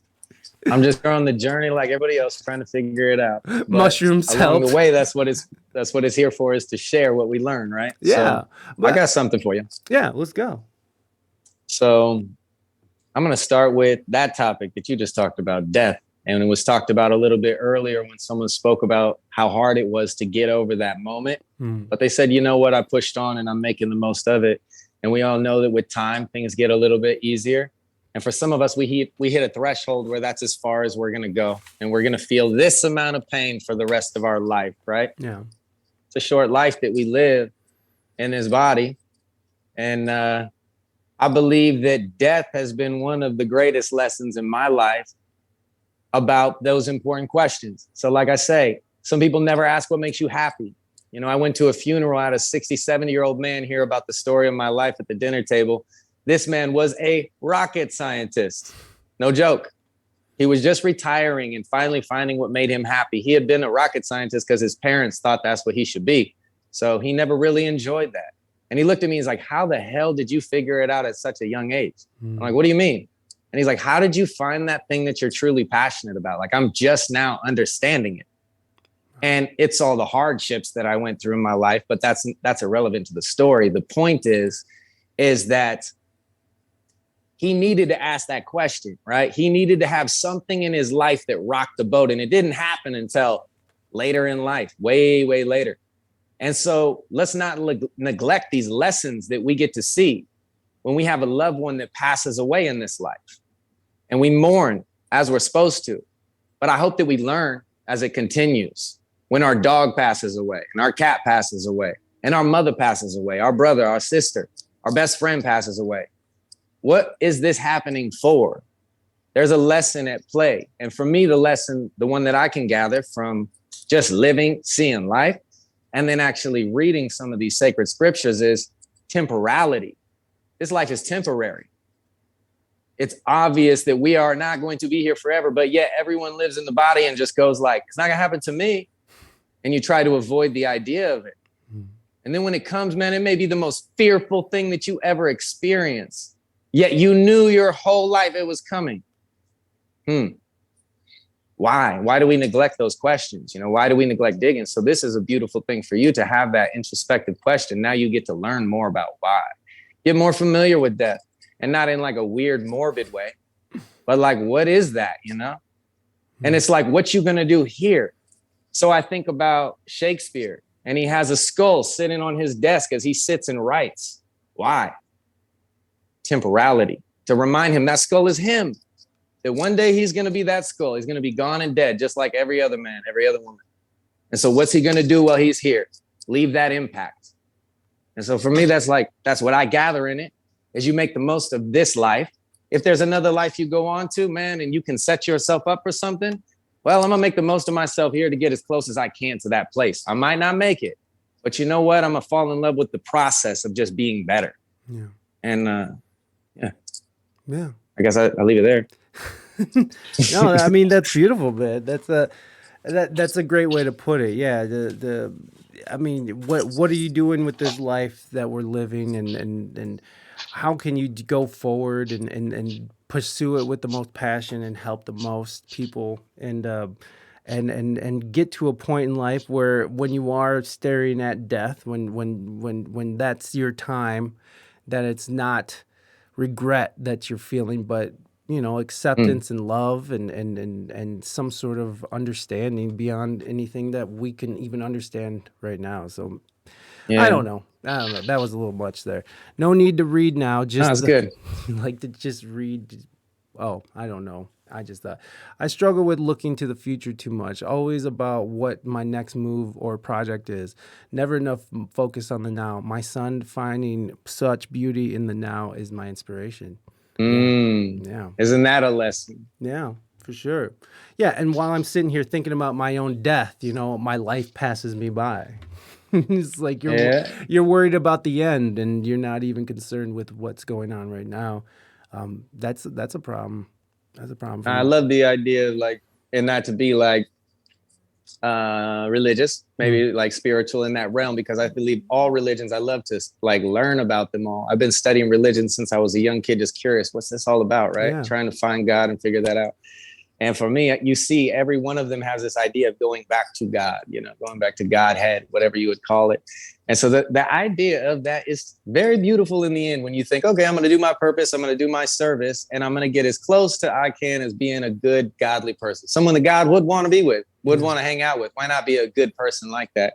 And so the idea would be, if you are at those ending years and you feel you've lived this satisfied life, you fulfilled the life, and you're like, man, God, take me back. And it may be, for some people, this is the greatest feeling. Some people are in extreme pain, but yet surrounded by people that have them in bliss, singing songs and like just being joyous of the life that they had and leaving their body in a happy way. And that's how I would love to leave my body. Yeah. Is it real? Is it not real? You know what? To me, that just sounds like a beautiful way to go versus in pain, in sorrow, in regret. And okay, you didn't live the life that you needed to live. God, I'm going to come back to you. Send me back here. Let me do it again. I'm going to get right next time. I don't know. That's just, I like that mentality of going out that way. And you have your child that you brought in this world, and you're helping people in this world. People you'll never even know you're going to change their lives, man. Doing the work that you're doing, somebody's going to come back to you like 5-10 years later and like, yo, my shit is all together and you guys were there for me. I really appreciate that, And that's not why you do it, but it's like, dude, that's amazing, Yeah. Well, we try to do what we get, what we do. What is this? Hold on, wait. What did you post in here, Reina? What does it say? Andrew Yang tweets Joe Rogan is not racist before deleting it because it hurt people. Oh, why did you hurt people, Andrew Yang? Why did you show support for Joe Rogan and hurt all those people? Thank you for sharing that right now. I appreciate that. Just thought you would like it because you covered it earlier. Yeah, no, I'll look into that. I'll look into why Andrew Yang deleted his tweet. What I don't know is when you see the things like sort of jumping around here. I didn't mean to jump from thing to thing because we had such a great conversation about death and all. But what is your hot take on Joe Rogan? Are you following that at all? I know you said you don't follow none of this, and if you have no comment, that's totally fine. This is. Oh yeah, no, I love Joe Rogan. I think what an amazing individual to be able to start something with no intention. Like the reason Hip Hop Roots, that show that I ran, was so dope. Mm-hmm. The reason it was successful and most everyone else's shows were not successful is because it was meant to be. It was organic. It wasn't mine. I just allowed it to be something that grew from nothing. And before I knew it, all my friends were performing. People from other cities, people like you who would have a hip hop band would be coming through and performing at it. And that's why it was successful. It wasn't, this is my show, come and look at it. It was, it's dope because you're here.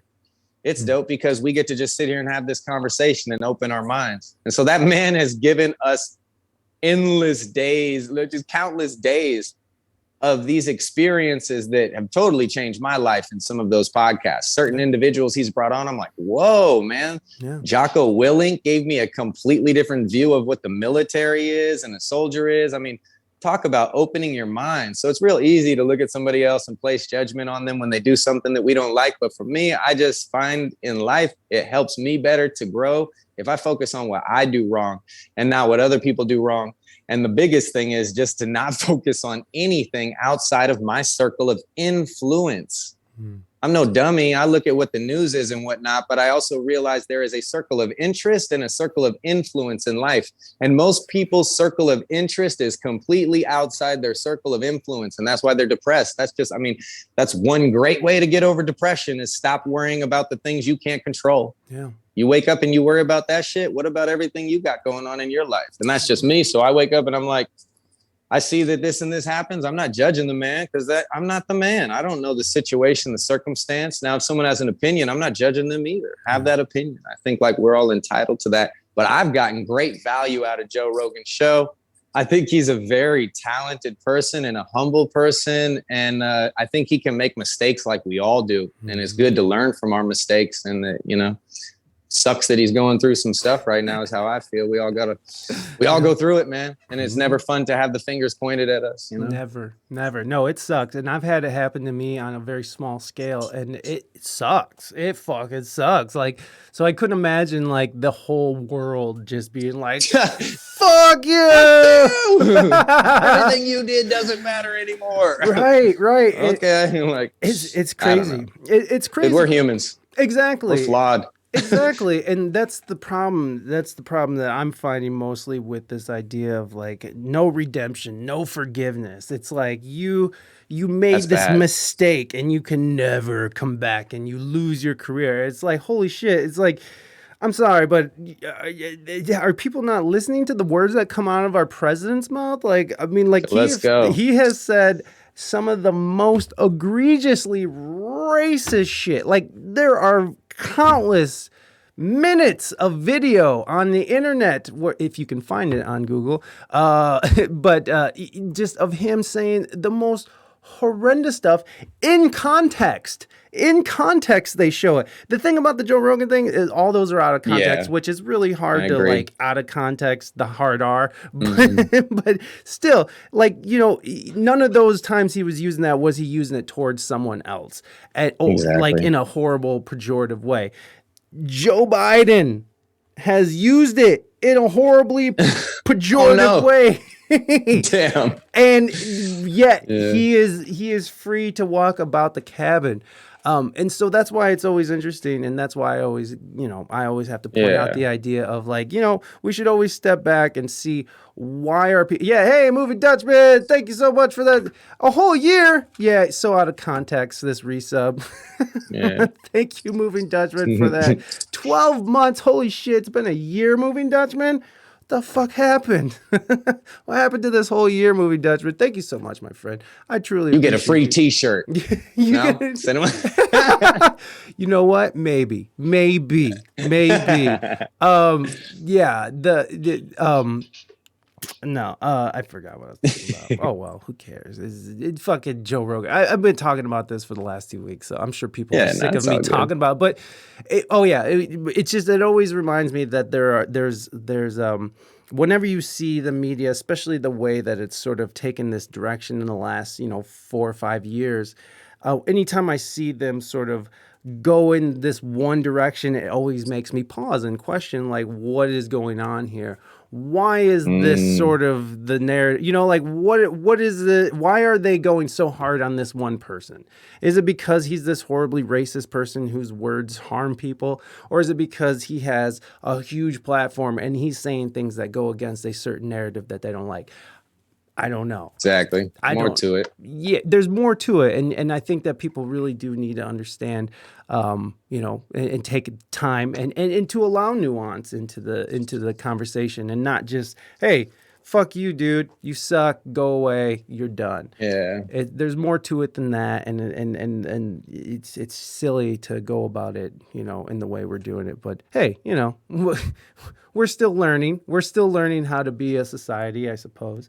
That's it. What do you got? Any future projects coming up, bud? Like, what do you got Yes. coming down the pipeline? That's what I want to here? talk about. So no doubt, I have an album coming up here on 420. Hey, And so one of the things that people know me for in my music, like the big buzz that I got, I made the Secret Cup anthem song. There was a huge hash event. They traveled all around the country and got the best hash makers around and would have these competitions. Yes. Epic, like before there was legalization, before you had dispensaries, this shit really paved the way. And so I made this anthem song, this music video for it. Snoop Dogg picked it up, puts it on this show he has called Underground Heat. And I win first place on this like music video deal that he has. So then I'm flown around to High Times, Cannabis Cups, all kinds of like canna carnivals on the East Coast and everything. Yes. And that's what really started boosting the music. So I'm really known for this very party friendly cannabis, but yet educational, and like really kicking game on some of the history of cannabis. Jack Hare was a personal friend of mine who was a legend. In the game. Really? Oh yeah. Jack I was Hare- a kid. I made a song that has over 500,000 plays on YouTube called the Jack Hare Tribute. That was about his book that changed my life. It was the first book I ever read front to back. The Emperor Wears Like, No Clothes. The Emperor Wears No Clothes. Great book. And I knew people weren't going to read it. So I put a 6-minute long song together that's the entire like damn near book of knowledge into all of that. And I got so much love from Jack. And, like I say, friends before he passed, we do hemp rallies together and trying to legalize cannabis. I'm just a kid out there like protesting with them, learning. And so, yeah, I go deep into the cannabis stuff. But with this album and the music that I make in general with HighAtus, I didn't want to come out with any cannabis real related stuff. I want to just come strictly deep with it. One thing that's kind of upset me with my name in the music is some people may not fuck with my music just because of the name, thinking, oh, this is just cannabis related. But these songs, they're way deeper than that. A lot of the music I make is not cannabis related. And when it is, it's still kicking some kind of knowledge, still learning something, still speaking of it on a more uplifting topic than like, we getting high. We getting high. You know, it's just so we are still. we still high. Yeah. But so yeah, this album was designed, no smoking songs, right? Hiatus. It was all just uplifting, positive stuff. I don't think I mentioned smoking at all. And so Amsterdam is 100% straight smoking music because I know my smokers are, you know, they're like, where are those songs at? I dropped a kickback single while I was releasing the singles for that album. And that went crazy. A ton of people love that song. That's one of the songs from that album, produced by my brother Aaron Evans on the East Coast, another dope MC producer. And yeah, man, so this album is going to be crazy on 420. The plan is to fly out to Amsterdam, film some music videos while I'm out there, release the album while I'm there, probably do an album release at the W.S.E.G out there. And yeah, that's the goal right now. Damn. I've got like more than half of the album done. And no bullshit, I'm not the type to be like sitting here tooting the horn, but I do have the confidence and I do believe in my art heavily. And I'm hearing what people are telling me. I've had a lot of serious heads listening to some of the songs. My bro E Swift from the Alcoholics is a producer and a DJ here in town who's a legend. And he's sending me the fire emojis like, we got to get together. We got to make some tunes. So, you know, I'm very confident that some of the dopest smoking hip hop tracks ever are about to be released when this album drops, period, out of all of them across the board. So this is going to be that shit this year for people to be bumping tough. Amsterdam. They call it Gonna kill it. 2022 is mine, baby. Seriously, this is the year it's gonna happen. Dude, I've been going. Oh, please. I was just gonna say, I've been going hard as a motherfucker. I've been utilizing the tools that I have in the best way possible without getting caught up in the social media. So using TikTok to duet and feature my style and getting tons of new fans pouring in from that. Got some videos that are just blowing up on there. And like lots of genuine fans that are like, who the fuck is this guy? I've never heard anybody sound like this. Or this guy sounds like Eminem mixed with Snoop Dogg and blah. I'm hearing the craziest shit. So whatever you guys think, as long as you dig in the music, you get in the message. I'm dropping those daily, 3 to 5 of them, using Instagram, all that to get the message and the positivity out to people. And I ain't stopping. I'm sitting on literally 4 albums that are almost completed right now, ready to just be dropping music all through 2022. So it ain't just Amsterdam, but that's all we'll talk about today. And again, I'm dropping HighDro's link tree in the chat. Everyone, make sure that you're going and clicking on that, and then you follow him up. Go listen to his latest album, which is HighAtus. And be on the lookout for his latest album coming up soon. Dude, that is such a great idea to go to Amsterdam and just start fucking and shoot a video there. Let's go. That is amazing. Yeah, I got a producer out there, Beats by F, and we're working on some music together. So I'm like, bro, come on, get a videographer out there. Let's go to town. He's like, I'm with it. Let's go. And we'll be riding the bike, try to get a dog up in the basket. You know what I mean? Just cruising with the pup. That's so dope. You got to do it. You got to do it. So do you already have your plane ticket booked and all that? Or no, it's not booked yet. Okay, no, it's not booked yet. So we're still dealing with a couple of complications we got to figure out along the way. But I've been out in Amsterdam. I judged the Cannabis Cup when I was 18 years old. I spent a week out there. It was life-changing, super dope. So, you know, I've been about this cannabis life for a long time. Yeah, how did you become friends with Jack Hare? How does that happen? Pretty amazing story right there. So my friend introduced me to the book. I read the book. I was a big time hustler back in the day. Me and my homie would be out in California every week, picking up packs, driving them back, hustling pretty much. So in the process of doing that, we're picking up from people who are connected with Jack Hare. And one of the days that we're up in San Francisco, waiting to meet up with our guy, we're standing outside of the car, chatting with one of the guys that's a videographer there. And he's Jack's videographer. And I'm telling him about how Jack changed my life and all this. And he's like, well, he's in the car right there. Why don't you just go hop in the car and talk to him? And I'm like, what? No way. I'm like 15, 16 years old or some shit, you know, super young. And so I pop in the passenger seat. He's sitting there in the driver's seat. And this is before he had his strokes or anything too. So he's fully there. And I'm telling him, oh my God, your book changed my life. It's the first book I really read. I can't believe that this knowledge is out there and that people, you know, are against cannabis. I always knew all my life when I was a kid. I tried other drugs and I knew something about weed and something about cannabis and hemp and all that. There was something more to it. And so he tells me, he's like, you want to know something only 2% of the population or 0.2% of the population knows? And I'm like, yeah. He's like, so this is something that wasn't mentioned in his book. He explained that back in the day, they didn't need to use pesticides and they didn't even use fences because they would have their crop of whatever they were growing, whether it be like the cotton or the food that they're growing. And then they would line the outside of the crops with hemp.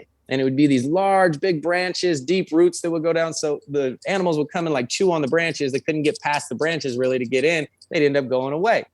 And then the hemp lets off a natural pesticide. So you didn't need to put any pesticides on the plants when it completely surrounded the field. And this is how farmers, would take care of their crops back in the day. It's just like one piece of knowledge he didn't put in the book. Jack would kick this knowledge to me all the time when I would hang out with him. And over the years, as he had his strokes, things would change. He could hardly talk. And so I went to the Ed Rosenthal Wonders of Cannabis with him. And literally, as Rick Simpson oil was becoming a thing, which is this oil that was curing cancer and helping so many people, Jack's high off his ass on this stuff. And he's like, open your mouth. I'm like, what? And he's like, open your mouth. He takes a pin cap, the end of a Bic, and scoops up this black tar freaking Rick Simpson hash oil and is like, scrapes it on my teeth. And I look around and all the old hippies had just solid black teeth across the bottom because you can't get this shit off your teeth for a while. And about 20 minutes later, so I'm just lit as can be too, But yeah, I've had some great stories with Jack and sharing the song with him before he passed. That story I have to share. That was the greatest experience damn near in my musical life. I was so nervous to share it with him. And it was after a hemp rally. We all got together in a trailer and everybody's sitting there smoking a doobies, passing them around. And I finally get the courage up and I'm like, hey, Jack, I made a song about your book. I wanted to share it with you, let you know how much your book changed my life. He's like, yeah, I want to hear it. And all these hippies get silent around the table. Mind you, I am like 16 years old. These people are all 30 to 50 years old, or older.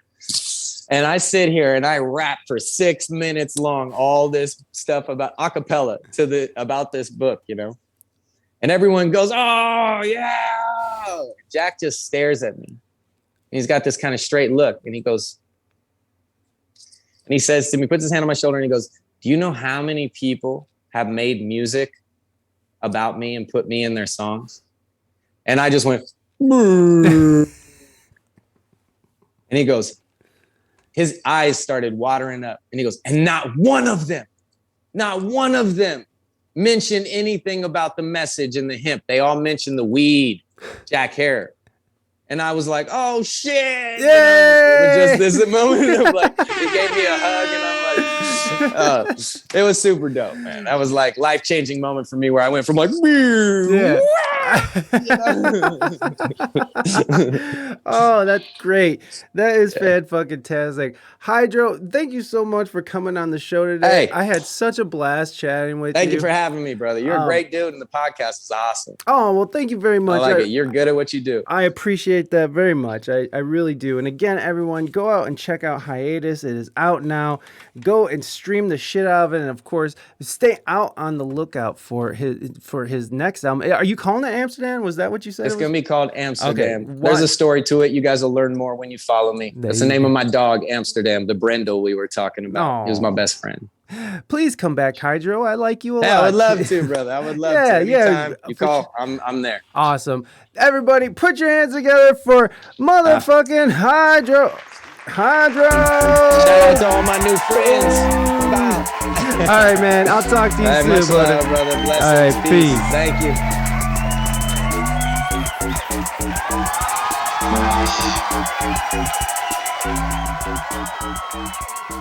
Hey, Mighty, thank you so much for that gift sub to Lovely Lace. Thank you so much. I appreciate that. Mighty, how are you? Hope you're doing good. Oh, thank you. I think that was a great talk too. I had such a great time with our